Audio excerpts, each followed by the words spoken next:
Hey, line for line, ain't no comp in this rap neither. You waiting line for line, they keep doing numbers. I gave them the game, trust we lit for the summer. Got doctors and artists and athletic speakers. Come learn from my come up, I'm better than people. I'm in love with the grind, I'm in love with the culture. Do this for the fam, do this for Kenosha. You know I got you, Kenosha. If you got the vision, then come a little closer. Let's get it together, line for line with the soldiers. I'm in love with the grind, I'm in love with the culture. Do this for the fam. All right, just like that, we are back on Line for Line. Another special episode. Today we will be going over our Bears report. We have Lester in the building. Lester, how you doing today? Doing good. How about you? Man, I'm hanging in there. It's a little bit chilly outside. You know what I'm saying? Right. Getting down because of the weather, but other than that, I'm actually doing pretty good, man. It could be worse. It's this time of year. It's you know it was like 50s yesterday, right? So yeah. On Friday. I'll take it. Yeah, it was nice. Was it on Thursday? Didn't it go up like during the day, but then it dropped back down in the afternoon? I was inside. That's the Midwest. Right? Yeah, that's Wisconsin. If you don't like the weather, just wait a minute. Yeah. Tell me something new since our last time we saw each other, sir. Man, just having good. I had a nice Thanksgiving. The family all came over. So it was the holiday season is always cool. You get the chance to see family, and it's everyone comes together and what did you end up cooking? I don't cook. Actually, you know what? My wife worked Thanksgiving, so I actually did cook on Thanksgiving. Chili cheese dogs is what I had for Thanksgiving. That's good. Chili cheese dogs and football. So and then on the actual Thanksgiving day, that's my wife's thing. She loves Thanksgiving holidays. She loves Thanksgiving cooking.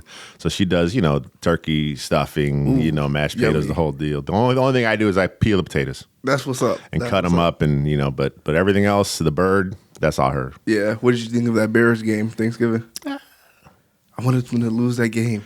Yeah, I mean, it's. I was talking about on my podcast earlier the week was, as a fan, I can never root for a Bears loss. Yeah, I want to see them win no matter what. But the big picture is a loss would have helped further along, getting rid of Nagy, getting rid of Pace, possibly. Making the wholesale changes that the franchise needs. So I get the big picture that a loss would have been better, but. It was fun watching my favorite team win a football game. Yeah. Where do you think we're at when it comes to the firing of Nagy and Pace? I think Pace is safe. Bill Zimmerman, who hosts one of the pods on our channels, he's talked to 3 prominent guys in the Chicago media on his podcast, and all 3 seem to think, if the vibe they get is Ryan Pace is going to stick around, whether that's going to be still GM, maybe bumped up to a different role, a presidential overseer role, maybe. But they all believe Pace is probably safe. Nagy's got to be gone. This year? Well, like this year, they finally have the rule in place where if you fire your head coach before the end of the season, you can start searching for a new head coach week 17. Nice. That never was the case. It always was you had to wait till the season ended. Black Monday? Black Monday. So now it is, if your coach is gone, you can start interviewing people. So let's just say the Bears do fire Nagy in season, which is something the Bears have never done.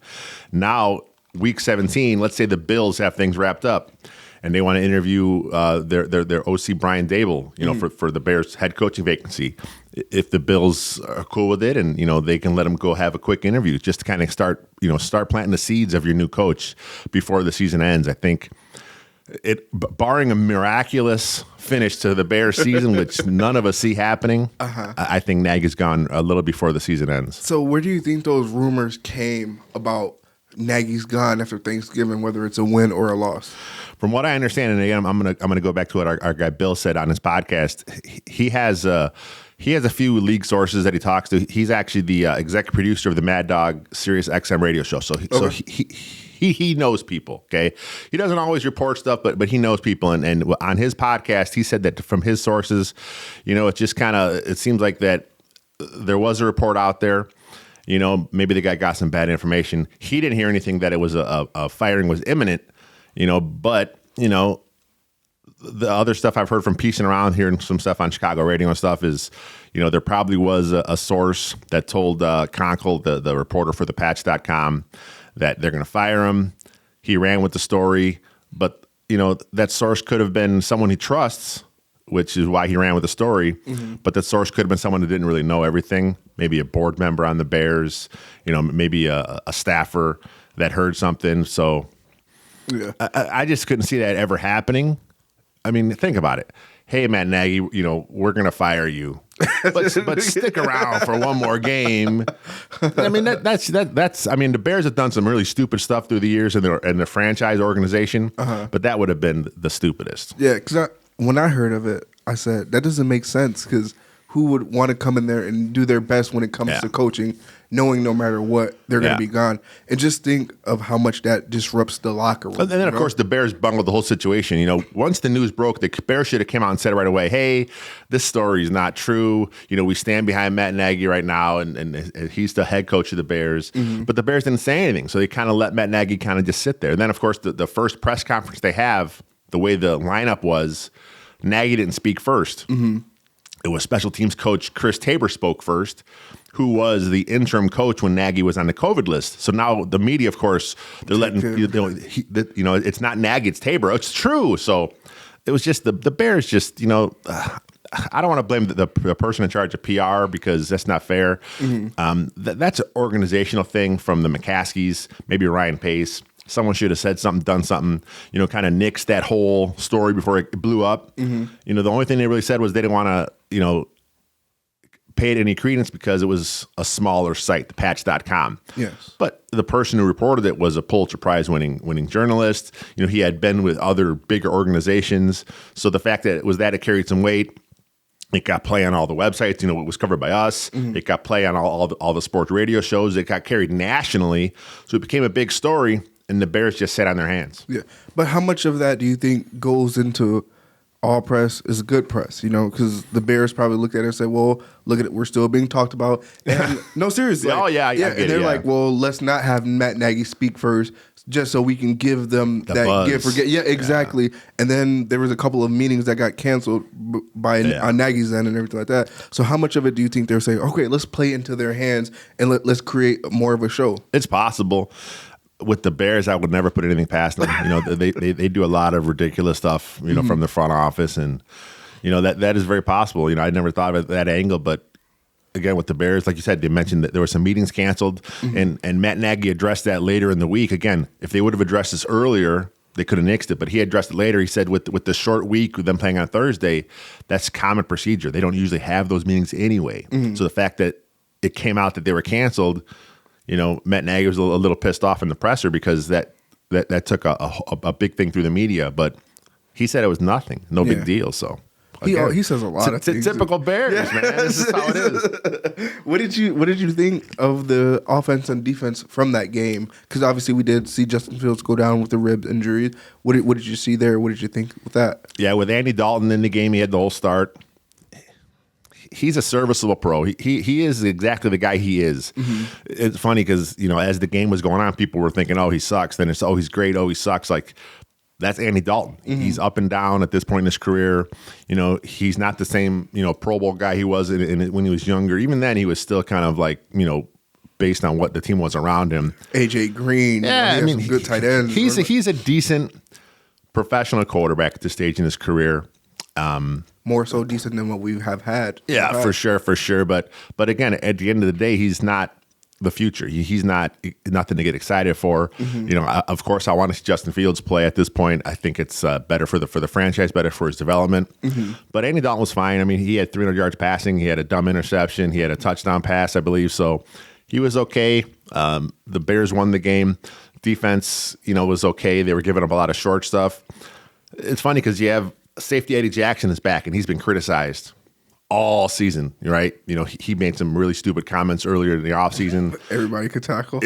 So they got taken out of context. I kind of saw where he was going with that quote, but you can't say that, right? So like him being back, he does a lot of stuff in the back end that just doesn't show up on the stat sheet.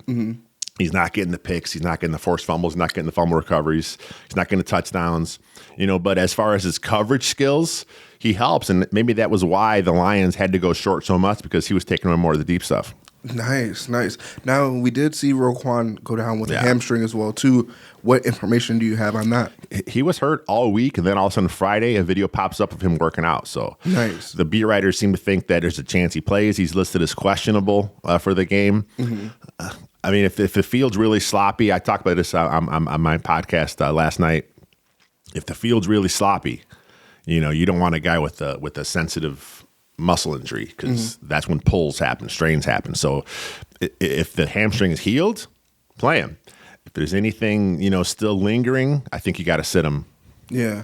And that's crazy because we already lost Trevathan. They put him on IR, correct? Mm-hmm. They brought back Ogletree to step back in the role. Yeah, he's still there. He missed a game, but he's okay now, and he's been in there. Christian Jones on the roster still. They brought over a former Bear signed this year, former Lion. He's okay in there. They also played Caleb Johnson, the undrafted free agent rookie, last week a little bit. Mm-hmm. He's really green. I mean, he's coming from I can't even remember the college, but he's the Texas Christian Baptist something Southern University, something like that. But he's the first ever pro football player from that college. So it gives you an idea of the college he came from. It's a small college, but he's been good on special teams. But I'd rather not see him getting any meaningful defensive reps. So hopefully, Roquan is good. If not, then hopefully Christian Jones and Ogletree can hold it down. Now, what did you think when you saw that they did pull Kendall Vildor? It's about time, man. Yeah. The passer rating is not the greatest stat. I mean, it's something we talk about, because we all know what it is. We understand it. If passer rating is low, you had a bad game. Mm-hmm. There's more nuance to it than that, but his passer rating when opposing quarterbacks target him was almost perfect. It was like 150. It's like, he just can't cover. I mean, again, he's out there. It's not his fault he's out there. He's doing what he can do. Yeah. He's a 5th round draft pick. He's a little shorter to play outside corner. They had to make a move. Him and Duke Shelley are both horrible. Duke Shelley's on IR. He wasn't doing very good at nickel. He was getting 8 This goes back to Ryan Pace. I mean, this is the secondary, that he put together. Mm-hmm. And whether the coaches were banging their table saying, hey, man, you got to get us some better people. And he just said, nah, this is it. Or if the coaches said, we're fine, we can win with Vildor and Shelley. Mm-hmm. If that's the case, then the coaches are idiots too because, they did speak highly on both of those players, though. Like, at the draft. That's their job. Our guys are great. We love our guys. That's their job. Yeah, and we still didn't see Allen Robinson out there either. What information do you have on him and his return? No practice again. He got hurt in the Steelers game, 3-4 weeks now back. So hamstring, nothing, no practice, no nothing. He's listed as doubtful. Mm-hmm. What's the point of playing him? I don't see it. Now with the Allen Robinson situation, I'm not a conspiracy theory or anything like that, but just help me understand this because I look at it like this: like they're basically pushing him out of Chicago just so he doesn't get the major contract. Because obviously you see his targets have went down. They're not putting him on the field as much. Like, do you think any of that comes into play when it comes to like a situation like that? Where it's possible. People are looking for their contract. Yeah, it's possible. I mean, he's playing on the franchise tag. He's getting paid good this year, $18.5 million, I think it is. So, the Bears made a decision. There was a contract on the table at one point a couple years back. Mm-hmm. Heath felt it wasn't the best contract. You know how the game they negotiate, and then all of a sudden Cooper Kupp got extended. Cooper got extended from the Cowboys. Some big money contracts went out to receivers. Mm-hmm. So A-Rob and his people are like, hey, we deserve this kind of money, a 5-year, $100 million contract. That's what they wanted. So I'm not sure what they came back to the Bears with. The Bears said, no, that's too much. Mm-hmm. The whole pandemic hit. Everything kind of got stopped from that aspect. They waited. They kind of tabled it. They knew they had the franchise tag in their pocket. So if they didn't get him assigned to a contract, they at least had him for this year. Mm-hmm. That's the route they took. And then, his agent's been on Twitter chirping. He actually is no longer on Twitter because, people, Bears fans are. They go at him. Mm-hmm. So he's private on Twitter. Oh, no. But, the writing's on the wall. He's gone. He's gone? I mean, how much do you think he's worth? I like him. I think he's a good football player. I don't think he deserves the contract that his people think he deserves. Really? He's a number one, mm-hmm. but he's not a DeAndre Hopkins number one. He's not a Julio Jones type number one. He's like that next tier down. Mm-hmm. And, there are a lot of better football players than him. He does a lot of things good for you, but if I'm going to pay, elite money, I want a guy that's making elite plays on the field. And, like I said, he does a lot of things good for you. But he's not at that level, in my opinion. But check this out, though. Who's the best quarterback you would say Allen Robinson has ever had? Andy Dalton, probably. I mean, look at the head. Blake Bortles, Mitchell Trubisky. So that's what I'm saying. Yeah. It's like, let's say he was with Aaron Rodgers for his career or anything like that. Now, would he be that elite guy? I think his numbers would be better. Mm-hmm. But as far as, again, like we talk about like a guy like DK Metcalf, physically imposing, go up and get it. Speed. Allen Robinson doesn't have elite speed. Mm-hmm. He doesn't have elite athleticism. He has really good hands, which is, obviously something you want at the position. But, he just doesn't, to me, again, he doesn't make those elite plays like, where he's not a guy that you have to stop him. He gets open because he's a smart route runner, mm-hmm.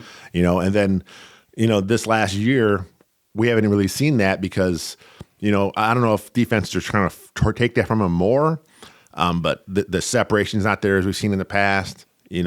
Maybe the hamstring was bugging him before. We don't know about that. Again, I like him. I just wouldn't pay him ridiculous money. I just think that they game plan him out of the situation because obviously they don't want to give him that big contract. Because let's just say he came in this year and balled out like a dog like he has been doing. Then what choice do you have? Well, then they could franchise tag him twice. I mean, you're allowed to hit him with a tag twice. So I forgot about that. So if it would have been that big of a season and they really, really wanted him back, I think they would have done it. But I just think that they see Darnell Mooney. He's not a number one, though. Not to cut you off. Go ahead. Same. I like Mooney. I don't think he's a number one either. He doesn't do anything elite for you. Yeah. The one thing he does have that A-Rob doesn't is he does have 4.3 speed. He's fast enough. But in the Bears offense, they're running all these damn hooks and curls and stagnant routes. They're not really doing enough with him. We're starting to see a few plays where they're getting him on the move on those deep crossers where he's hitting stride. We're seeing more of that. About time. But it's like, like you, I don't think he's a one. I think he may develop into that, but he needs to get stronger. He needs to get a little more physical. And, hands, got to work on his hands. He needs to spend an entire offseason with a jugs machine, which he does. He's a hard worker on the offseason. He does that stuff. Him and Justin Fields have a good rapport. They did some stuff on the offseason as well. So maybe he can become that guy, but I think the Bears next year need to target a receiver. Yeah, I hope that he does not become that guy because they're going to get him hurt. Because if you look at those smaller receivers like that, who you have at the 1 and 2 and you force feed them, let's say for the Bears instance, for when they had Taylor Gabriel in there, Taylor Gabriel's not a number 2. He's a straight slot guy, and then you put him at the number 2 and you're giving him 12 to 15 targets a game, it's going to wear down on him and he's going to get hurt because he should not be getting hit that many times, So I hope they don't try to force Darnell Mooney into that role. And like you said, they need to go out and get someone. With that being said, who's out there, or do you go to the draft? How do you go about replacing a presence like Allen Robinson? Well, they're going to lose a few receivers this offseason, so they're going to have to get someone in the free agency. I don't know if they'll go look for big money for somewhere. I know, Green Bay's Adams is a free agent. I can't see him leaving unless, of course, they blow it up, which could happen. If Rodgers does leave, they may blow the whole thing up there, and then he may go away as a free agent. He is one of those guys you pay that elite money to. He's he's a stud. You go that route, but I think you also got to draft somebody. I know Bears fans are sick of seeing Ryan Pace draft receivers early, but the Bears' first pick is in the second round because, of course, of the trade. But if there's a top receiver that they feel has those elite traits sitting there in the second round, I think they got to get him. Yeah, so you're fine with that first pick? I mean, I'd be fine. I mean, I'd like to be a corner, but, this isn't a perfect world, Sometimes the best player available at that spot is a receiver, and I'm not really big on drafting receivers too high unless they have those traits, but the last few years, there's been really good receiver classes, and they've been a little top heavy where like the first 4, 5, 6 guys are really good. You can find good guys late too, but if you get a guy like AJ Brown, if there's someone like that sitting up there that in that area, you got to make a decision. Yes, sir. So like you said, they're going to lose a couple of receivers. It's just so hard to believe that they let a couple people walk, like Javon Wims. They got rid of Miller. So what's next for their whole offense? What are the main pieces that you see them needing? The main pieces sticking around is the run game. I mean, they got Montgomery, they got Herbert under contract. They'll be fine. Cole Kmet, this staff really believes in Cole Kmet. I like Cole Kmet. I think he's a good tight end. He's not Travis Kelce. He's not Darren Waller. He's not the move tight end like Zach Ertz. He's more inline, old school. But there's a value in that in the NFL if you use him correctly. And They don't. Matt Nagy doesn't use them correctly. Exactly. So yeah, it's again, it all goes back to coaching. It goes back to the scheme, and this is another big reason why I think Nagy's gone. I think next year's coach, whoever it may be, next year's scheme, whatever it may be, they're going to utilize these players a little better, and we should see the best from Kmet, the best from Justin Fields. Can you see Jimmy Graham sticking around another year? Or is he gone after? Well, it's funny because Ryan Pace, of course, he got the big money deal, and then of course he added void years on, which basically is take some money from this year, push it into the future. So technically, this is last year, but technically there's still money on the books for the next couple years as well because the way they did those void years. So if he does enough to close out the season to where they want to bring him back, they can rework some money, and there's already money in the books anyway. So maybe that happens. He likes Chicago. He likes working with Cole Kmet. He likes the city. Maybe he stays. I like him there. I like him. I don't like him at that money. Yeah, very true. Because they did overpay him. Yeah, I mean, he's a red zone threat. He can do that kind of stuff for you. I like him in that role. I like him in the role he's in now, 20 snaps a game, but then you look at the paycheck and you're like, man, for that kind of money, that's a lot, that's a premium. Yeah. So if he was making, closer to what his production dictates, I think he's a fine backup tight end at that spot. Yeah, definitely. I can definitely feel that. So obviously we're still talking about players that will be around or won't be around. Khalil Mack. Yeah, I don't think he's going anywhere. I mean, his contract is so... His contract's to the point where he's tradable, but it has to be the right situation. But he's just so good. I mean, it's unfortunate. He was having an outstanding year. Like, he's always been the same guy, but he was getting sacks this year. He's close every year. His TFLs are high every year. He's great at setting the edge every year, but those things aren't sexy as sacks. Everyone wants the sacks. Yeah. All I want to see is sacks. And this year he had like 5 or 6 in the first part of the season. He was on the roll. Quinn on the other side was doing his thing too, so it was a good mix there. And then he gets hurt, and you're like, oh man, here we go again. So, he's a physical player. He plays a physical style of football. He'll be back. Yes, because this is his 4th year under fourth the year deal. in Chicago. They gave him a 4-year deal, right? Oh no, it's he got an extension when he did. The Bears brought him over. Okay, gotcha, and then they reworked his deal. So I saw something go across Twitter. Brad Spielberger, he works for Pro Football Focus. He did some stuff for Over the Cap. I saw a tweet from him. I think it was him. Anyway, I just plugged it if it wasn't. So it was max contract next year's. You could rework it a little bit to save a little cap space. So nice. So that's a possibility too. Do you see them bringing Quinn back to set the edge with them? Yeah, he has I think 3 more years on the deal. Oh, he does. Okay, yeah, good. Okay, I thought he does have an out of his contract. You know how Ryan Pace likes to make those where guaranteed up front, quick. So if there's a problem, you can get rid of him. Quinn does have an out, but he's got 11 sacks. So he's balling. Yeah. He may even go to the Pro Bowl just off his numbers alone. He may go to the Pro Bowl. He may set the Bears' all-time sack record. He's chasing it now. Richard Dent has it with 17.5. Yeah. Quinn has 11. There's 6 games, 7 games, 6 games? 6 games. So he's got a shot at the Bears' all-time sack record. You think he'll do it? I think there's a chance. I mean, he gets his sacks in bunches. Yeah. There are a couple bad left tackles on the schedule coming up.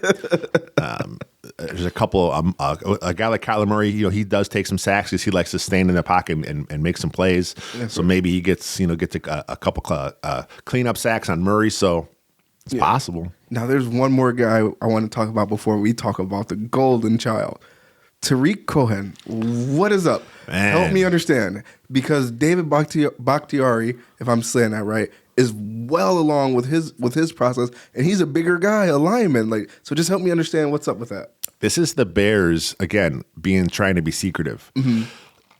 There's been nothing reported. I mean, a couple of the beat writers have speculated that there may have been a setback in his rehab. I was just about to say. I'm not sure if it was a second surgery, another cleanup, but again, going back to the Bears organization, if that happened, announce it to the fans, announce it to the media, end that speculation, because now it shines poorly on the player.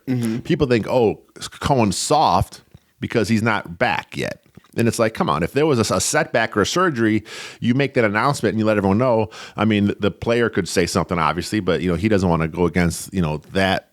I don't know. It's like, And like I said earlier, I'm not a conspiracy theorist or anything like that. But you know what I think might be a little bit. You know what I think it is though, because like he's a goofy guy. He likes playing with his friends and going out to different fields, playing football. And so I think I think it was something like that where he tried to rush back too soon by doing work on his own or whatever like that, and didn't realize what he was doing to his body. And then that's how it's possible. Came about. You know, these guys work on their own, and you know it's. I think the NFL has a rule where if you get hurt working on your own, there's something with how it's covered. Oh, really? So, you know, don't quote me on that, but I think there's something where it's a different kind of injury if it happens away from the facility or at the facility. So it's possible maybe something happened when he was working on his own, and the Bears just kind of like letting him be quiet for that reason. Because I saw him take down a lot of his posts on like Instagram and Twitter and everything like that, and I was like, I'm willing to bet it was something along those lines right there. Yeah, a lot of athletes, though, when they play the game on social media, you know, it gets to you. Yeah. I mean, it gets to all of us on social media. There's so many trolls out there, and I can't imagine being at the level that pro athletes at because. And I saw him going constant. At it. He was going at people on Twitter. He was like, why would I purposely sit out if I'm ready to come back? I was like, yeah. But as we get ready to close out, you know the golden child, Tevin Jenkins, like, what's the news on that, and what type of insight do you have on that? Everyone says that it's he's going to be activated today. You know, probably it may happen right now as we're sitting here in this room. He may be activated, but they said it's going to happen. It's not official. Once it is, he'll be out there. I mean, I can't see him playing this first week, but you don't see him playing tomorrow? I mean, it's possible. I mean, it's possible that they maybe put him at some special teams, let him do the extra point and field goal just to get some physicality in there. But you know, the way the Bears O-line is playing, the Bears O-line is not a train wreck right now, especially at his position. You know, Jason Peters is playing okay, Larry Bourne's playing okay. Peters is 39 though. I can't see him staying healthy. The fact that he's been healthy this long is pretty good for him. I mean, that's good, especially, you know, he had no offseason, didn't train. So if Peters goes down, I think you have to put in Jenkins. Maybe in a few games you can find out a way to get him some reps here and there, a couple series here, and hey, go play left tackle for the series, you know, for Peters. So yeah. But I think you have to see him this year to get some evaluation on him on tape. What do you think about that, like, for a player's development, them constantly switching them around? The position, I hate it. Yeah. At offensive line, you got to learn the technique. You got to learn the guy next to you. You know, it's so important on offensive line. You know, there are some guys that have to do it. A guy like Alex Bars, for example. If Alex Bars couldn't learn and really focus to play multiple spots, would not be in the league right now, probably. Yeah. You know, a guy like Tevin Jenkins, though, you know, he was drafted to play tackle, to play left tackle, you know, so you got to let him play left tackle. Yeah. Now, let's just say he were to play tomorrow and they gave him a couple series. What would you expect from him, and what do you think we would see from him out there? I think he'd probably struggle. You know, I mean, I was expecting him to struggle anyway. Really? Even as a rookie. Rookie offensive tackles, they go through their moments. You know, it's a different game. You know, that's it's the speed of the game. You hear that all the time. And you know, he was facing edge rushers at Oklahoma State. You know, some of those edge rushers are no longer playing football. I mean, they're, you know, working real jobs and doing their other things. So now he's playing professionals. It's, you know, they have like, you know, years to work on their craft. You know, they have the moves and the counter moves and the counters to the counter moves, and then they have a speed off the edge. So it's going to take him some time to get used to that. And I expect that to happen anyway. So now with him coming off, you know, a back surgery in mid-August, you know, now here we are in December, you know, he's back. Yeah, he's practiced the last 3 weeks, but you know, he still needs some time to knock off the rust. Yes, sir. And like I said, as we close it out, where could you see the Bears finishing this season? They might get a couple more wins, maybe. How many more? The Giants suck, so there's a good chance they win the Giants game. They got the Seahawks in Seattle, Vikings twice. They got the Vikings twice. You know, this is a big game for them. I mean, they're hanging on to these playoff hopes that they have. Stop! So don't mention that. Don't disrespect. They're in the hunt. They're in the hunt. Don't disrespect me. No, I mean, if let's say they shock the world and they get a win this week, change the narrative. Yeah. I don't see it happening, you know. But like you said, they do have the Vikings twice, and that's one of the teams they're chasing in the playoffs. So, but the Vikings are a better football team at this point. Way better. Yeah. So how would that work though? Because let's say they lose to the Vikings the first game, but then they beat them the second game. That wouldn't put them over them. It would depend on how they both finish out with their record, though, right? Yeah, I think the playoff is the first tiebreaker's head-to-head. The second tiebreaker is record within your division, and I think the Vikings' right now have a better record within the division.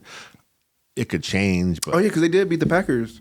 Yeah, so I mean, it could change, but again, last year the Bears kind of lucked in because it was just them, the Cardinals, and the Rams. Mm-hmm. This year, the Bears, I think right now they're 14th. They'd have to leapfrog 6 different teams. Yeah. So there's a lot of tiebreaker scenarios that would come into play. I just can't see it happening. I hope it doesn't happen. And if the Bears are eliminated from the playoff contention, again, that's your natural time. Okay, we're out of the playoffs. Let's make a change. Let's get rid of Nagy now. Yeah. I think that's a natural time for it to happen. Can you see him being back in the league, Matt Nagy? Oh, yeah, he'll be back. I mean, he's got his connections in Kansas City with Andy Reid.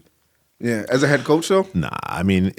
But he's an offensive genius, you said. Shit, not anymore. I mean, well, like that was his MO coming in. You know, he learned under Andy Reid. You know, the Andy Reid West Coast, spread coast offensive style, and Pat Mahomes speaks very highly of him. He says he helped him immensely as a rookie. Again, that helps his boost him up a little bit. But we've seen him now in the NFL. First year, offense was okay. Every year since then, it's been one of the worst offenses in the league. Whatever shine he had on that genius label, it's like it's gone. Last question before we close out. Just help me understand what it is about the Bears offense that just cannot click year after year after year. They do not move the ball down the field. The running game is always their goal, but it's like they just can't move the ball down the field. Like, what is it? I think it's just the organizational philosophy. I mean, it's like every 5, 6, 7, 8 years, the Bears have a decent offense. Mm-hmm. We saw it with Mark Trestman, of all people. We saw, again, 2018 with Matt Nagy the first year. So like every handful of years, something happens. Oh, okay, they just have to embrace the modern NFL. I think they're starting to realize that with Justin Fields. Hopefully Justin Fields and his new coaching regime, whoever it may be, they come in and they realize that that run the ball, play tough defense. I mean, that's old school, man. I mean, you can't win that way anymore. It just doesn't happen. Oh my gosh, you're too funny. So we look for a change next year. Gotta be. Whether it's Ryan Day, they bring him a boatload of money. Eric Bieniemy. I mean, for me, I don't really have I've looked at it. I don't have a true favorite, but if I had to make my guy right now, if it's a guy that hasn't coached before, I like Byron Leftwich. Oh my gosh, yes. I just think he has worked with Tom Brady. He's seen that kind of quarterback play. He's worked with Bruce Arians. He's called plays for, I think, 3 or 4 years now. He was an OC before Arians, so, I mean, he has, done some stuff in the league without him. He wasn't a bum quarterback either. Yeah, he was in the league. He played in the league, so, again, with these guys that have never done it, it's hard to project them. I mean, we saw with Nagy, it didn't work. We see it with a guy like Sean McVay, it works. I mean, some of these young coordinators, when they get that next step, they don't know how to lead a whole team. They don't know how to understand all aspects of what you have to do on your job. It's a projection. As far as the guys that have done it before, I think a guy like Todd Bowles is probably my favorite. Mm-hmm. I think when he was in New York, he had a good first year there, and then that he didn't have much help. He had no quarterback then. He had a lot of injuries then. The Jets have been a train wreck for a long time. So, of all the guys that have coached before that I think deserve a second chance, I think Todd Bowles could do it. Yes, sir. With that being said, young man, we just wrapped up another amazing episode of Lifeline. Nice. Appreciate you for stopping by. Anytime. Yes, sir. You calling, or you listening, tune in every week. Lifeline. Oh yeah, I'm going Lifeline.